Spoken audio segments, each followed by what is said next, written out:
Namasté. Bienvenue à toi sur la chaîne Bogoro Mario. Je vais répondre aujourd'hui à même plusieurs questions que m'a posées une auditrice. Elle se questionne sur l'absolu. Qu'est-ce que l'absolu? Qu'est-ce qui est absolu? Si nous regardons la définition du mot absolu, elle est large, croyez-moi.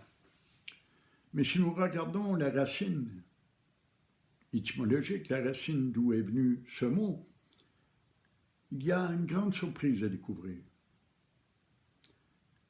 Le mot absolu a la même racine que le mot absoudre.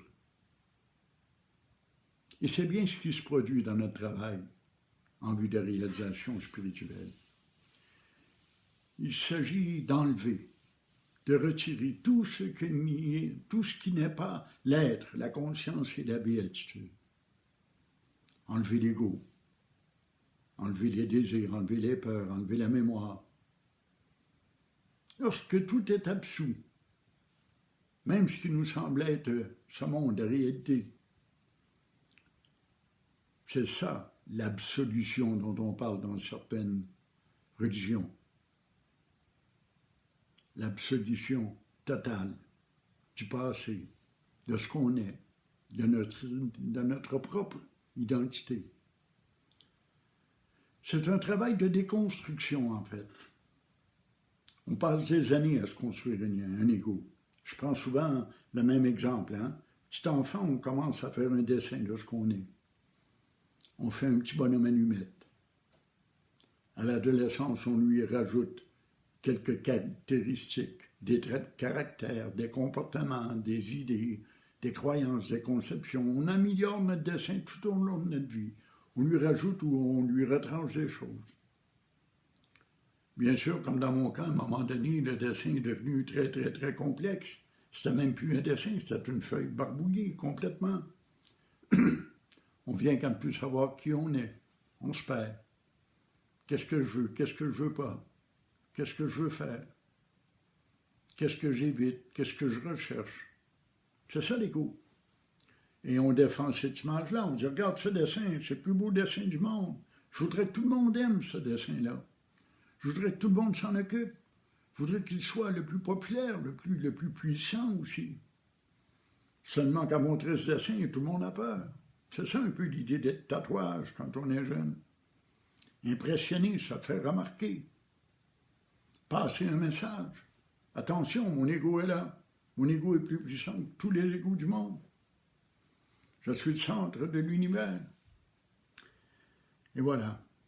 Il faut s'absoudre de toutes ces identifications qui sont fausses, qui sont erronées. Certes, j'ai un corps, je le sais que j'ai un corps. J'ai un pouvoir dessus même. Je peux le faire bouger, je peux le faire manger quand il a faim, je peux l'envoyer dormir même s'il ne le veut pas. C'est moi qui le contrôle, mais qui le contrôle? L'ego. Est-ce vraiment l'ego qui contrôle le corps? Je n'ai pas l'impression que c'est l'ego qui décide quand mon cœur bat. Je n'ai pas l'impression que c'est l'ego qui décide qu'il est en train d'aller dormir. Ça vient tout seul. Parce que ce corps fonctionne tout seul. Il n'a pas besoin de moi. La preuve, dans le sommeil profond, mon cœur continue à battre, mes poumons continuent à pomper de l'oxygène, le sang continue à circuler dans mes veines et je n'ai aucun rapport avec ça. Le corps fonctionne donc tout seul. Il n'a pas besoin de moi.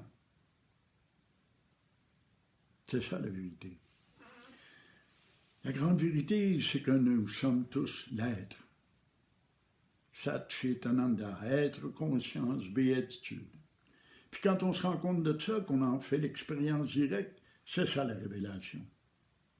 C'est ça qui est l'absolu. L'être, la conscience et la béatitude, c'est Brahman. C'est Dieu, c'est lui. Jéhovah, Allah, appelle-le du nom que tu voudras, peu importe. Il n'a ni nom ni forme. Et le temps, la causalité, l'espace n'ont aucun pouvoir sur lui. Ce monde nous apparaît multiple. Il semble y avoir un sujet et un objet. Il y a toi qui regardes cette vidéo, il y a sujet, objet, tout le temps. C'est ainsi que se bâtissent toutes nos relations. Mais la vérité, elle est tout autre. La vérité, c'est que tu es le soi. Tu es être, conscience, béatitude. Et ça, c'est éternel. C'est immuable. Ça ne change pas. Ça reste toujours pareil à lui-même. Il n'y a aucune modification dans le soi. Même si la pluie tombe à verse dehors, le soi n'est pas mouillé. Même s'il fait une chaleur torride, le soi ne se met pas à transpirer. C'est ça qu'on doit retrouver, le soi qui est en nous. Et pour ça faire, je propose toujours la même méthode, la méthode que j'ai suivie, la méthode du « je suis ». On doit se concentrer continuellement sur son être propre, le « je suis », le véritable « je suis ». Non pas « je suis un homme »,« je suis un vieillard barbouillé de tatous », non pas « je suis un mécanicien ou un astrophysicien ou un médecin ». Il faut enlever tous les mots qui suivent l'identification du « je suis » et rester dans le « je suis » pur. Simplement « je suis ». Personne ne peut mettre ça en contradiction. Tu sais que tu es présentement, tu es. Personne ne peut dire « non, tu n'es pas ». Je sais que je suis. Et ce « je suis », c'est être, conscience, béatitude. C'est autosuffisant dans un sens. Quand on absout tout le reste, ce qui reste, c'est l'absolu. Et l'absolu, c'est Brahman, c'est Dieu, c'est lui. Il est cet absolu. Et dans cet absolu, on peut comprendre qu'il y a tous les potentiels qui peuvent exister. Encore plus que ce qu'on peut imaginer. Toutes les potentialités, toutes les possibilités sont incluses dans l'absolu. Mais l'absolu est absous de tout. Il est un, il est unique, il est être et il est conscience. Mais aussi, ne l'oublions pas, il est béatitude. Et qu'est-ce donc que cette béatitude, sinon la paix, la sérénité, le calme, la tranquillité, le repos, le silence, l'absence. Les bouddhistes disent que c'est la vacuité, et ça ressemble à la vacuité.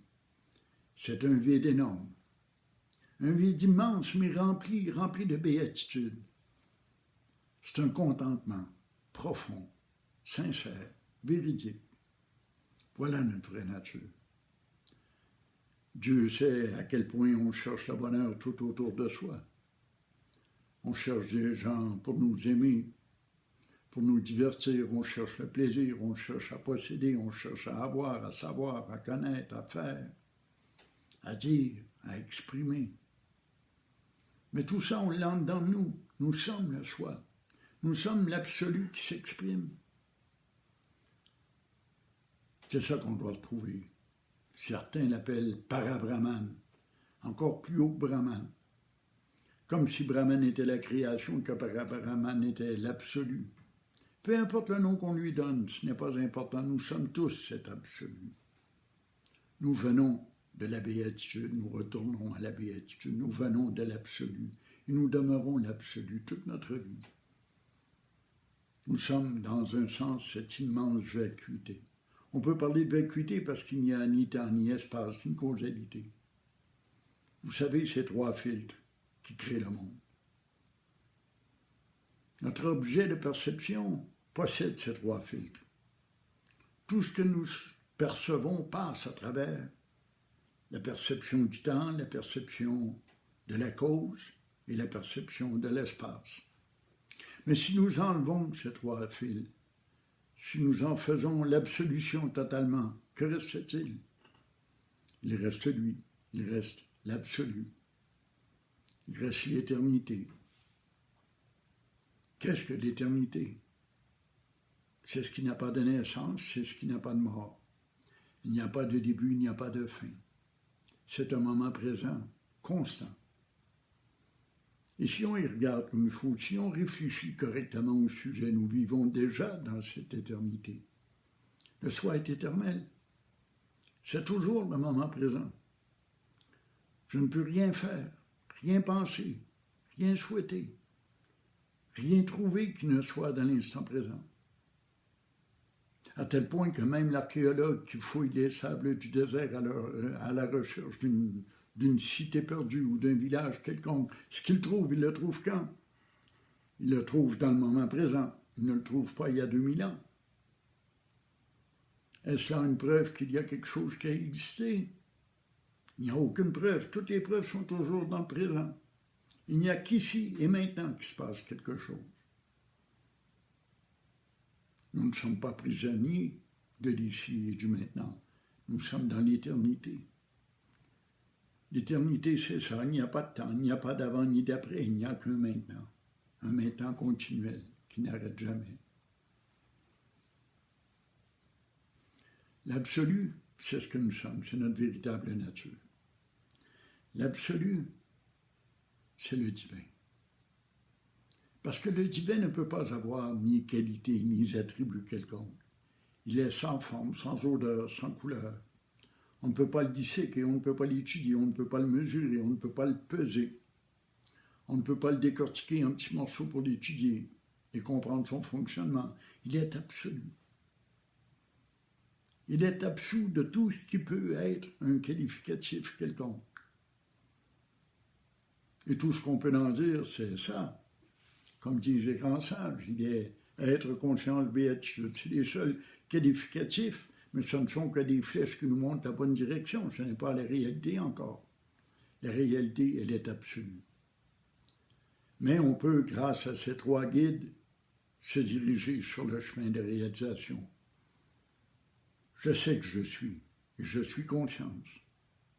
Même dans le sommeil profond, je suis conscience. Il faut qu'il demeure une forme de conscience pour que je sache que j'ai bien dormi et que j'étais bien, que j'étais heureux. Et dans le sommeil profond, on vit pleinement cette nature de béatitude. On la vit puis on la ressent parce qu'au réveil, on dit « Ah, j'ai bien dormi, je me suis reposé, j'étais bien, j'étais heureux dans le sommeil. » Évidemment, il ne faut pas chercher à dormir 24 heures sur 24, ce n'est pas ça la solution. Parce que la preuve, on sort de notre sommeil tout aussi ignorant que quand on y est entré. Il faut amener à ce sommeil profond la véritable connaissance. Alors on peut vivre le même état que le sommeil profond, c'est-à-dire que cette conscience de base peut devenir présente à chaque instant. C'est ça l'être, la conscience, la béatitude. Cet état de conscience que j'appelle primordial, primaire, elle est universelle, elle est générale. C'est cette conscience qui crée le monde. C'est cette conscience qui est. Et c'est ça qui est l'absolu manifesté. Tout cela peut paraître bien compliqué, c'est pour ça que je t'invite à lire et à écouter des vidéos. Continue à chercher à approfondir ta connaissance dans le domaine, mais surtout, pratique. Pratique ce mode de vie très simple, qui est d'être. Être ce que je suis vraiment. Être conscience, béatitude. Le bonheur est en moi, la paix est en moi, l'absolu est en moi. Vous pouvez me faire parvenir vos commentaires ou vos questions ou vos réflexions sur Messenger à Boguru, B-O-G-O-U-R-O-U, à commercialgmail.com. J'adore ça converser avec les gens quand on m'écrit, ou encore je réponds par vidéo. Si ça peut aider quelqu'un, tant mieux. Alors je vous souhaite bonne journée et à la prochaine.